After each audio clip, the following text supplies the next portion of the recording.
जय श्रीराम. विवाहोर्तश्च मरणं जननमेव च कंठे बध्वा दृढं सूत्रं यत्र स्थं तत्र नीयते. हा श्लोक भर्तृहरीचा आहे. मग भर्तृहरी या 5 गोष्टींमध्ये भाग्याची बलवत्तमता दाखवतात. त्या 5 गोष्टी कोणत्या? तर पहिलं विवाह, दुसरं धन, तिसरं मरण, चौथं अन्न, 5वं जन्म.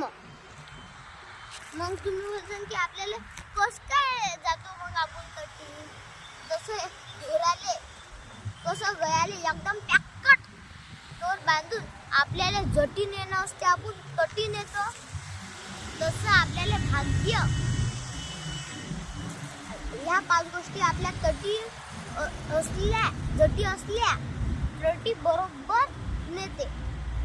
तर मग तुम्हाला हे मी पटवून दे. पहिलं आहे विवाह. राजीव गांधीचं लग्न भारतात नव्हतं तर त्याला इटलीमध्ये नेलं. आणि त्याच्या पोराचं भाग्य कुठे आहे तेच माहीत नाही. त्या भाग्याचं अजून लग्न, त्याच्या पोराचं अजून लग्न झालंच नाही. आमचे परमेश्वर दादा आहे की नाही, परमेश्वर दादाचं भाग्य कुठे आहे काय माहीत. पण नक्कीच देव चांगल्या ठिकाणी येतील भाग्य. पहिलं. दुसरं काय आहे? अर्थ, पैसे. सरकारले पैसे भेटणार होते म्हणून देवानं बरोबर तुकाराम मुंडेला बुद्धी दिली. आणि त्यानं बरोबर रामदेव बाबाचे 80 लाखाचा माल जप्त केला. 80 लाख कशाला म्हणतात? 80 लाखाचा माल जप्त केला. मग मला पहिले वाटलं की मग हे तर तुकाराम मुंडेलाच भेटते. मग माझ्या बाबाने सांगितलं की तो इमानदार अधिकारी आहे म्हणून तो दुसरं कोणाचा 1ही रुपया खात नाही. म्हणून ते सरकार गेले, जप्त केले. तिसरं काय आहे? मरण.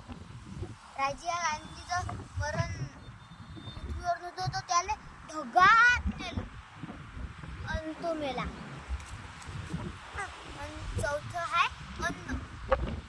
सोनिया गांधीचं अन्न इटलीमध्ये नव्हतं, भारतात होतं. ती इटलीमधून इतक्या दुरून भारतात आली आणि जीवनभर खाऊ राहिली. आणि 5वं आहे जन्म. भक्त प्रल्हाद किती हरिभक्त होते तरी बी त्याला राक्षस कुळात जन्म भेटला.